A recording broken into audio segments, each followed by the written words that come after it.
Javier del Valle, presentador del Panorama de Wall Street, que ya nos acompaña. Javier, muy buenas.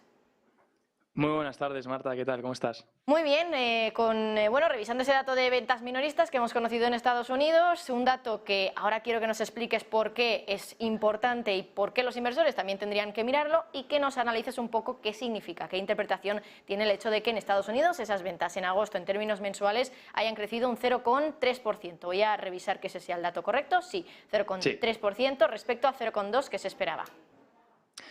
Bueno, dos cosas importantes. Tampoco tiene mucho misterio, o sea, al final son las ventas de retail, y lo primero, lo más importante, entender que este dato es nominal, es en términos nominales. Por tanto, en periodos donde vemos una alta inflación, es lógico que veamos también estas ventas retail aumentar casi en la misma proporción, porque al final, si yo voy al supermercado y gasto $100, a lo mejor para comprar lo mismo, la misma cantidad de lo que compraba antes, ahora tengo que gastar 100, vamos a decir 180, ¿vale? Entonces, pues es normal que las retail sales, como se expresan en términos nominales, pues veamos esos aumentos. De hecho, este aumento va un poco en línea con lo esperado. Sí que es verdad que se esperaba un poco menos a nivel retail sales, porque sí que es verdad que la tendencia ha ido bajando un poco, lo que demuestra que a lo mejor el consumo comparado a meses anteriores pues se está frenando un poco, pero sí que es verdad que ya de primera, si veíamos el dato del CPI de este mes que hemos tenido publicado, del pasado mes, pues veíamos ya que incrementábamos en términos intermensuales, incrementábamos un 0,1%, por tanto, era un poco de esperar que estas retail sales, si no salían en el 0, salían ligeramente subiendo. Como vemos, de hecho, tengo por aquí en pantalla el reporte que se acaba de publicar. Perdona que no lo haya podido poner bien en detalle, pero es que acaba de darse el dato. 0,3 el mes de agosto, teniendo en cuenta todo. Ahora vamos a ver excluyendo autos y gasolineras.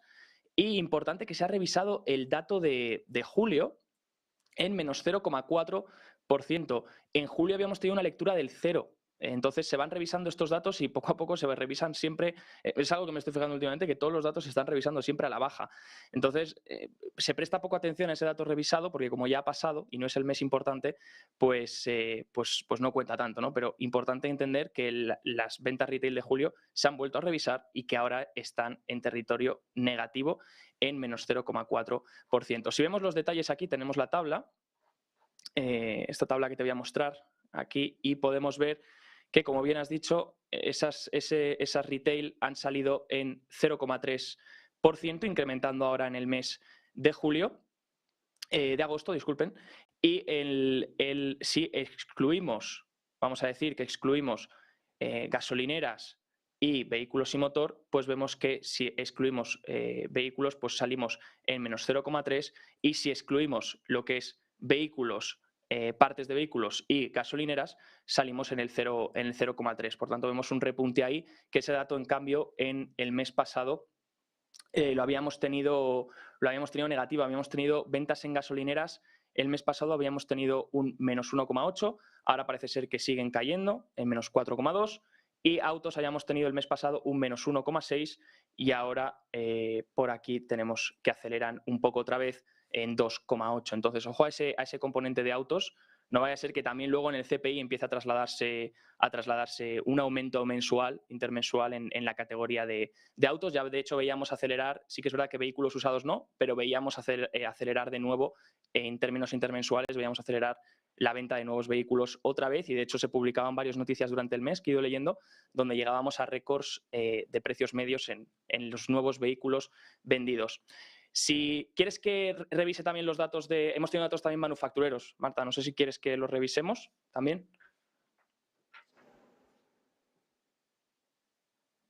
Sí, claro, Bueno, pues perfecto. Gracias, Javier. Vale. Gracias a ti. Pues si rápidamente revisamos los datos manufactureros, pues los dos publicados ahora, el primero ha sido, vamos a mirar el primero, el de la Reserva Federal de Filadelfia, el Philly Index, que se le denomina. Este ha salido peor, y el de muestra un empeoramiento, y el de Nueva York, que también hemos publicado ahora, el Empire State Manufacturing, que se acaba de publicar, sale con una mejora. En este caso, el de Filadelfia, el mes pasado subíamos 19 puntos, otra vez a 6,2. Estamos ahí, en el índice de Filadelfia está ahí pelea entre contracción, expansión, si se sitúa por encima de 0 o por debajo de 0. Y como vemos, el mes pasado sí que habíamos recuperado el territorio positivo, lo cual era una buena noticia, pero ahora parece ser que el índice manufacturero de Filadelfia se vuelve a meter en territorio negativo. Cae 6,2 puntos en agosto y se mete en territorio negativo a menos 9,9. Pronto habrá que ver cómo evoluciona, pero por ahora sigue ahí. No ha dado una lectura peor que la que dio ya hace unos meses en cercanos a ese menos 20, entre 0 y menos 20 puntos. No sé exactamente cuál es el dato exacto que hizo en ese suelo, pero si empezase a empeorar, pues podríamos ver contracción en la zona de Filadelfia. En cambio, Nueva York, que la encuesta de manufactura de Nueva York era una que preocupaba bastante porque el mes pasado habíamos tenido caídas muy drásticas. Durante el mes pasado, esta encuesta del Empire State de Nueva York tuvo su segunda mayor caída de la historia. Caía 42 puntos de bajada a menos 31,3, porque 49% de los encuestados de estas empresas dijeron que las condiciones habían empeorado. Bien, pues ahora hemos tenido una lectura un poco mejor. Seguimos en territorio negativo, como pueden ver en el gráfico. Este fue el mes pasado que hicimos esa lectura tan fea que de hecho, como vemos, no llegábamos a ese nivel desde momentos donde, pues, por ejemplo, la crisis financiera y la pandemia, pues ahora parece que recupera un poco y aumenta otra vez hasta el menos 1,5. Por tanto, una recuperación muy fuerte y bueno, veamos cómo va progresando este índice manufacturero de Nueva York, que había asustado el mes pasado, ahora parece que recupera, pero como vemos también es muy volátil, va dando lecturas altas también durante los pasados meses, ha ido dando lecturas altas y muy bajas, mucho cambio diferencial entre mes y mes, pero la tendencia por ahora sigue siendo a la baja. Javier, te quiero hacer una pregunta difícil de responder, la verdad, pero seguro que bueno, todos los inversores que nos estén escuchando quieren saberlo. ¿Qué pista nos podría dar el mercado para entender que el mercado bajista ya está cerca del fin? Porque ayer, por ejemplo, un analista, me parece que era Ricardo González desde GPM, nos decía que cuando empezáramos a ver subidas en los bonos, en los precios de los bonos, es decir, caídas en las rentabilidades, pues quizá podría ser una pista de que el mercado podría volver a empezar a recuperar. A ver, es complicado responder a esa pregunta, desde luego, Javier, pero para que nuestros espectadores tengan una ligera idea de en qué hay que fijarse en el mercado para poder pensar que es una pista de que el mercado bajista ya podría estar bueno, pues obsoleto, podríamos decir. ¿Cuál sería la pista que, en tu opinión, pues es la definitiva? Bueno, yo personalmente creo que todavía no se ha resuelto muchas cosas, creo que todavía podríamos tener más sustos, creo que hay condiciones que tienen que mejorar, pero bueno, si tuviese que valorar 4 condiciones que tengo que vigilar, entiendo que, como la pregunta diciendo, a partir de qué momento no puedo ver pistas de que esto pueda empezar a acabar, de que los malos datos acaben, de que la actividad económica reactive, etc. Pues me centro en 4 variables principalmente y las voy a intentar resumir lo más rápido posible. La primera variable serían las valoraciones. ¿En qué nivel las valoraciones empiezan a estar muy atractivas? Todavía no creo que las valoraciones estén extremadamente atractivas. Sí que desde un punto de vista, si lo comparamos a lo mejor con la renta fija, sí que la renta variable está ahora mismo más atractiva, pero también con los riesgos que conlleva, ¿no? Con los riesgos que conlleva la situación actual y el momento en el que nos encontramos.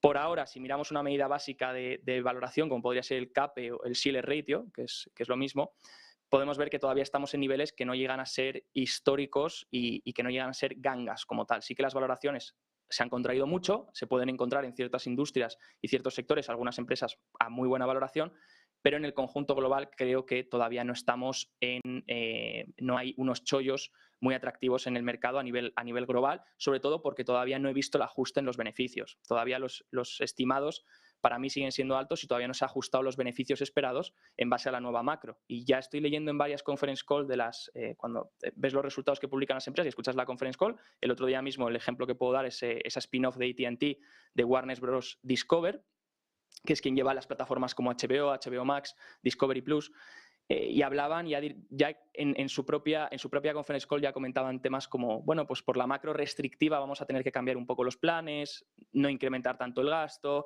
reducir plantilla, etc., ¿no? Entonces, creo que todavía todo eso se tiene que empezar a palpar, también cómo afecta un dólar fuerte a las empresas, todo eso tiene que empezar a reflejarse en los beneficios y, por ende, creo que todavía las valoraciones se podrían contraer más y que no están tan atractivas. El segundo punto sería el tema de la actividad económica. Para mí es importante estos índices manufactureros porque cuando empiecen a mejorar, para mí me marcarán un sentimiento de que la actividad económica puede empezar otra vez a mejorar. Por ahora Sí, la Fed, si vemos, por ejemplo, porque estos son regionales, el que acabamos de ver es de Filadelfia y el otro que hemos visto es de Nueva York y son índices regionales, pero si cogemos un cómputo global, como podría ser el ISM, que coge todo Estados Unidos, o el S&P global, que coge el composite completo, para mí la tendencia sigue siendo a la baja. Aunque veamos alguna mejora, aunque el ISM siga en zona de expansión, mientras que el S&P el composite entra en zona de contracción, sí que es verdad que la tendencia para mí, con sus vaivenes, sigue siendo por ahora que venimos de un pico, que fue 2021 de la actividad económica y que por ahora está reduciéndose. Entonces,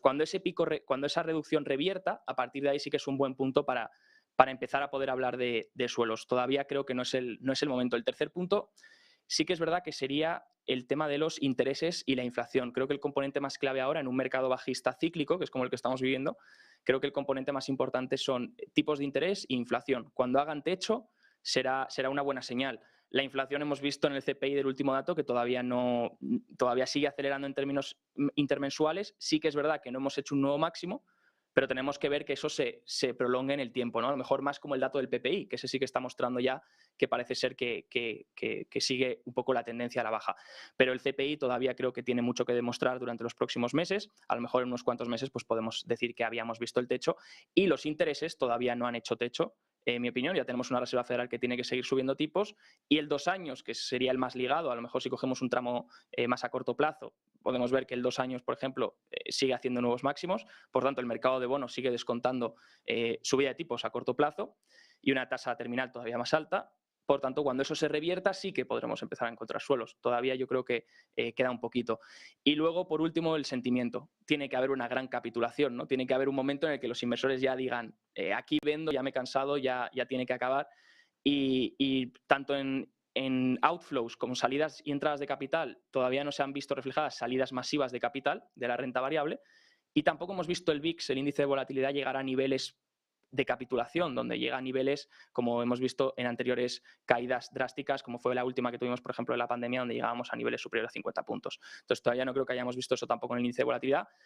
Sí que es verdad que estos tipos de mercados pueden ser muy confusos porque a lo mejor estamos acostumbrados a caídas rápidas y recuperaciones rápidas. Por ejemplo, el último mercado bajista que vivimos fue un mercado eventual y esos tienen una recuperación muy rápida, como fue el del COVID. Claro que hay otros mercados que pueden ser más lentos y pueden ser más duraderos con sus respectivas caídas, pero también con sus respectivos rebotes, como hemos tenido, por ejemplo, este último verano, un rebote muy importante en los índices que se pueden aprovechar. Entonces, bueno, yo a nivel largo plazo seguiría un poco prudente, medio plazo, y luego en el corto plazo pues ya es un poco en función de las dinámicas del mercado y del sentimiento que haya en ese momento, ¿no? Pero obviamente veremos rebotes, veremos caídas y veremos de todo tipo de movimientos. Javier, muy interesante. Por cierto, por último, te quería preguntar respecto a la semana que viene, que tenemos la reunión de política monetaria de la Fed, ¿qué es lo que se puede esperar? Porque incluso ya estoy viendo algunos titulares que hablan de 100 puntos básicos. Por ejemplo, hoy también repasábamos en el informativo unas declaraciones de Mark Mobius, el inversor, que decía que la Fed debería subir los tipos hasta el 9% para poder capear la inflación, que esté por encima de la tasa de IPC en Estados Unidos y que eso supondría pues alguna reunión de lo que queda de año, de las 3 que quedan, de 100 o 200 puntos básicos incluso. No sé si esto igual, lo de los 200 puntos básicos en una reunión es un poco exagerado, un poco excesivo, pero no sé si ves algún tipo de fiabilidad, le das fiabilidad a ese dato de que la Fed pues, podría subir la semana que viene 100 puntos básicos. No sé si lo ha llegado a hacer alguna vez en la historia, yo creo que no.